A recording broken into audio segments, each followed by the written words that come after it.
मेरा नाम रमेश है।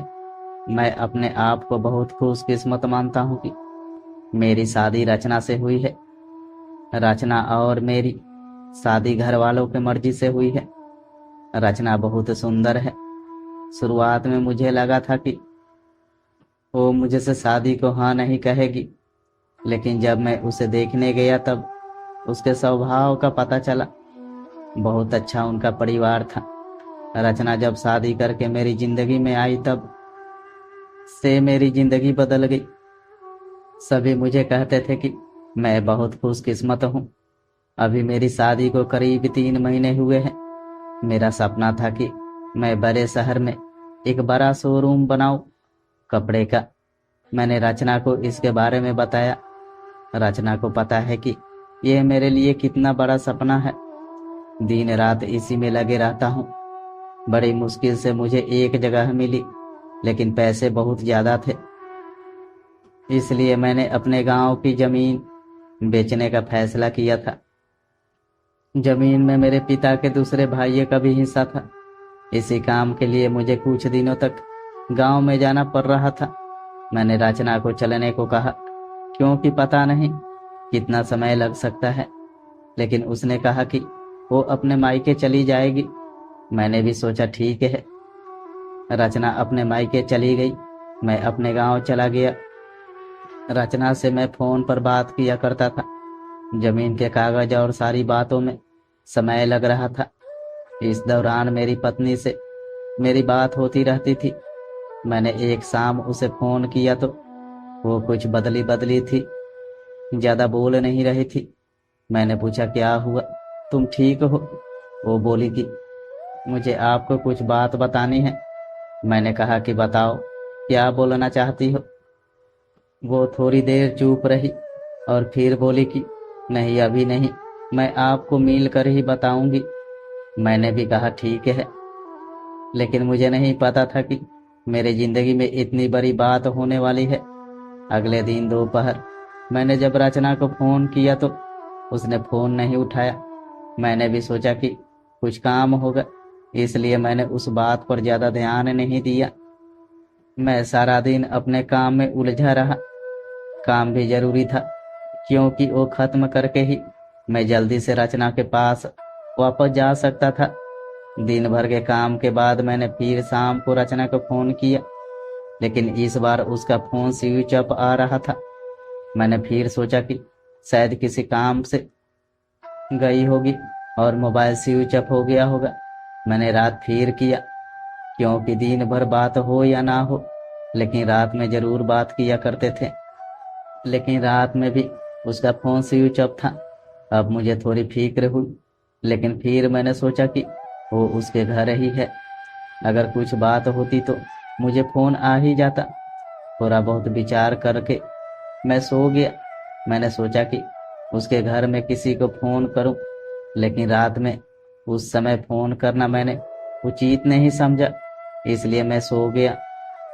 सुबह उठते ही मुझे यही ख्याल आ रहा था कि मैं रचना से बात करूं।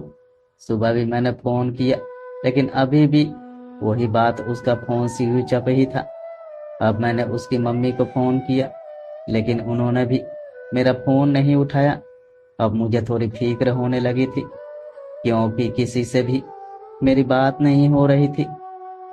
करीब 3 दिन तक ना रचना का फोन आया, ना उसकी माँ का। मैं अपने काम में लगा रहा। फिर एक शाम मेरी सास का फोन आया। मैंने पूछा कि रचना कहाँ है? वो बोली रचना अपनी एक चचेरी बहन की शादी में गई है। शायद वहाँ नेटवर्क नहीं होगा, इसलिए बात नहीं हो पा रही है। मैं भूल गया था। रचना ने मुझे बताया था कि वो वहाँ जाने वाली है। मेरी चिंता थोड़ी कम हो गई और मैं वापस अपने काम में लग गया। रचना वहाँ 5 दिन रोकने वाली थी, इसलिए मैंने सोचा कि शायद 5 दिनों तक मेरी रचना से कोई बात नहीं हो पाएगी।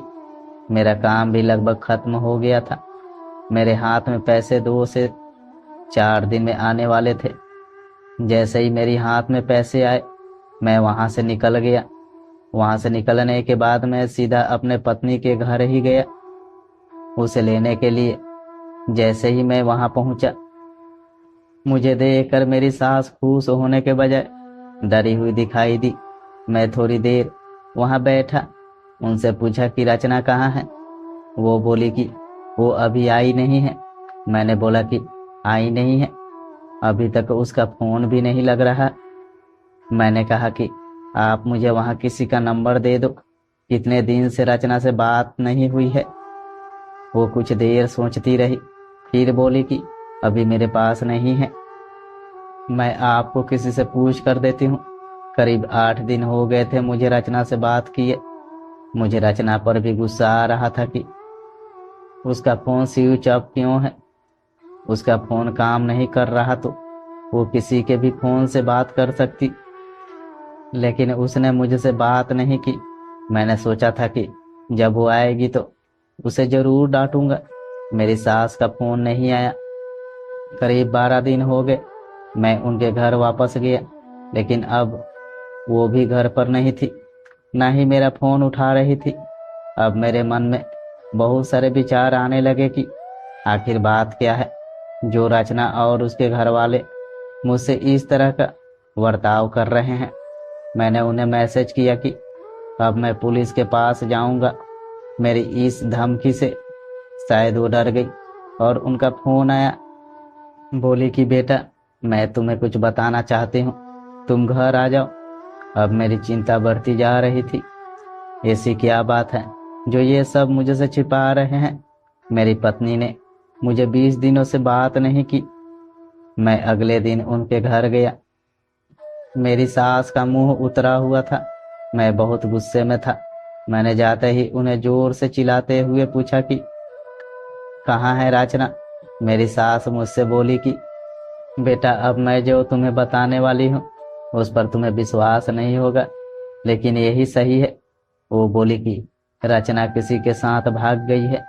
मुझे मेरे कानों पर विश्वास नहीं हुआ कि मैंने क्या सुना। मैंने बोला, आप कुछ भी बोलोगे और मैं मान जाऊंगा। वो बोली, बेटा यही सच है। तुम्हारी शादी के पहले उसका एक प्रेम प्रसंग था। जब वहां गांव में अपनी बहन की शादी में गई तो उसे वहां मिल गया और वो मौका देकर वहां से भाग गई। मैं जानती हूँ कि तुम उससे बहुत प्यार करते हो, लेकिन अब यही सच है, तुम्हें उसे भूलना होगा। हम लोग पुलिस के पास नहीं गए, नहीं तो बदनामी होगी, इसलिए हम इस बात को तुमसे छिपा रहे थे। रचना मेरे साथ 3 महीने तक रही थी। जितना मैं उसे जानता था वो ऐसा नहीं कर सकती थी, लेकिन उसकी माँ ये कह रही थी तो मैं कैसे ना मानता। मेरा मन अभी भी मानने को तैयार नहीं था। मेरी सास मेरे आगे रो रही थी, माफी मांग रही थी। इतनी बड़ी बात मेरे घर वालों को पता चली तो उन्हें भी विश्वास नहीं हुआ। रचना स्वभाव से बिल्कुल ऐसे नहीं लग रही थी।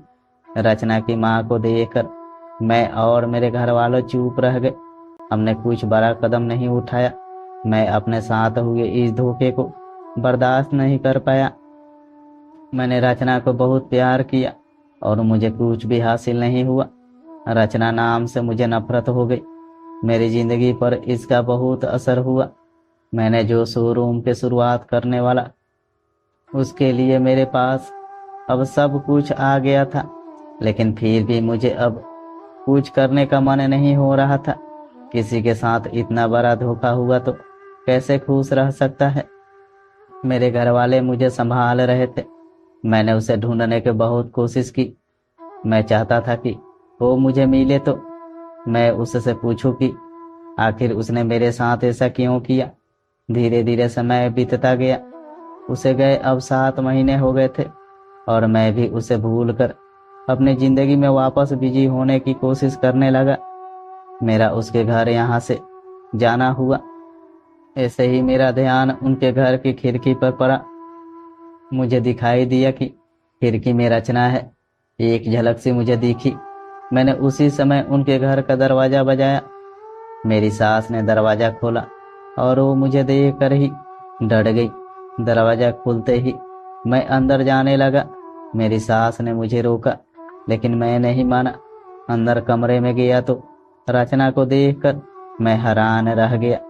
रचना भी चेयर पर बैठी थी। रचना ने मुझे देखा और उसकी आंखों में आंसू आ गए। मैंने पूछा, यह क्या हुआ? रचना बस रो रही थी। मेरी सास बोली कि बेटा, रचना जब शादी में गई थी तब उसका एक्सीडेंट हो गया था और उसे ऐसी जगह चोट आई जिसके कारण अब वो चल नहीं सकती है। एक्सीडेंट के समय भी बेहोशी में ये कह रही थी, तुम्हें ना बताए वो बड़े काम के लिए गए हैं। डॉक्टर ने जब बताया कि हो सकता है रचना अब चल ना सके और इलाज पर बहुत ज़्यादा पैसा लगेगा, तभी भी मैंने कहा कि दामाद जी को बता देते हैं। लेकिन रचना ने कहा कि मैं उनकी ज़िंदगी खराब नहीं कर सकती। उनका सपना है शोरूम खोलने का। उनकी ज़िंदगी में जाऊंगी तो उन पर बोझ ही बनूंगी। इसलिए रचना ने यह झूठ तुम्हें कहने को कहा ताकि तुम उसे भला बुरा कहकर उसे भूल जाओ, उससे नफरत करो। मेरी पत्नी मुझसे इतना प्यार करती थी। मैंने उससे कहा कि रचना, अगर मेरे साथ ऐसा कुछ हो जाता तो क्या तुम मुझे छोड़ देती? रचना ने रोते हुए कहा कि ऐसा मत बोलो। रचना ने कहा कि मैं आपकी दोषी हूँ। एक्सीडेंट में हमारा बच्चा जो मेरे गर्भ में था वो भी नहीं बचा। आप मुझे भूल जाइए, दूसरी शादी कर लीजिए। आप पर बोझ नहीं बनकर रहना चाहती। रचना की आंखों से आंसू नहीं रोक रहे थे। कितने दिनों उसने इन्हें रोक रखा होगा। मैंने रचना को बीते कुछ महीने में न जाने क्या कुछ नहीं कहा, लेकिन अब वो रचना को एक पल भी अपने से दूर नहीं रखना चाहता था। मैंने रचना की एक बात नहीं सुनी। मैं रचना को अपने साथ ले आया। अब कोशिश यही है कि वो फिर से चल सके। मैंने शोरूम बेच दिया और अच्छे से अच्छे अस्पताल में रचना को दिखाया। उम्मीद की किरण दिखाई दे रही है।